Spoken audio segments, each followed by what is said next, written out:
സ്വന്തം മകളുടെ വിവാഹത്തോടനുബന്ധിച്ച് 10 ദരിദ്ര യുവതികളുടെ വിവാഹം നടത്താൻ തീരുമാനിച്ച് മാതൃകയാവുകയാണ് ജിദ്ദയിലെ മലയാളി വ്യവസായി VP മുഹമ്മദ് അലി. വൃദ്ധനായവരെ വിവാഹം ചെയ്തയക്കുന്നത് ഇനിയും തുടരുമെന്ന് മുഹമ്മദ് അലി പറയുന്നു. മലപ്പുറം വണ്ടൂർ പൂങ്കോട് സ്വദേശിയായ VP മുഹമ്മദ് അലിയുടെ രണ്ടാമത്തെ മകളായ ഡോക്ടർ മുഷ്കാത്തിന്റെ വിവാഹത്തോടനുബന്ധിച്ചാണ് 10 ദരിദ്ര യുവതികളുടെ വിവാഹം നടത്തുന്നത്. ഈ മാസം 23, 24 തീയതികളിലാണ് വിവാഹം. 10 പവൻ സ്വർണ്ണാഭരണങ്ങളും വിവാഹ വസ്ത്രങ്ങളും ഓരോ പെൺകുട്ടിക്കും സമ്മാനമായി നൽകുന്നതിന് പുറമെ വധുവിന്റെയും വരന്റെയും ബന്ധുക്കൾക്ക് വിവാഹ സൽക്കാരവും നടത്തും.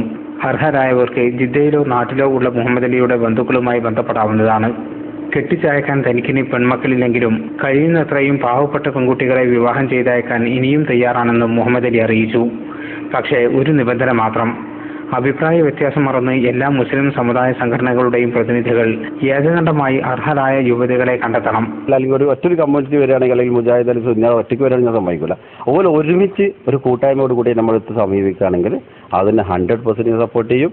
അതിപ്പം അടുത്ത കൊല്ലം അല്ലെങ്കിൽ ഒരു 2 മാസം കഴിഞ്ഞിട്ട് അല്ലെങ്കിൽ 3 മാസം കഴിഞ്ഞിട്ട് തന്നെ ആണെങ്കിലും ഞാൻ റെഡിയാണ് കൊടുക്കില്ല. കാരണം നമ്മളിതിൽ ഉദ്ദേശിക്കുന്നത് ജനത്തിൻ്റെ യോജിപ്പാണ്. ഏത് സമുദായത്തിൽപ്പെട്ടവരാണെങ്കിലും ദരിദ്ര യുവതികളെ തന്റെ കഴിവനുസരിച്ച് സഹായിക്കുമെന്ന് അദ്ദേഹം പറഞ്ഞു. ജിദ്ദ നാഷണൽ ആശുപത്രി ഉൾപ്പെടെ സൗദിയിലെ നിരവധി ആരോഗ്യ കേന്ദ്രങ്ങളുടെയും വിദ്യാഭ്യാസ സ്ഥാപനങ്ങളുടെയും ഉടമയാണ് VP മുഹമ്മദ് അലി.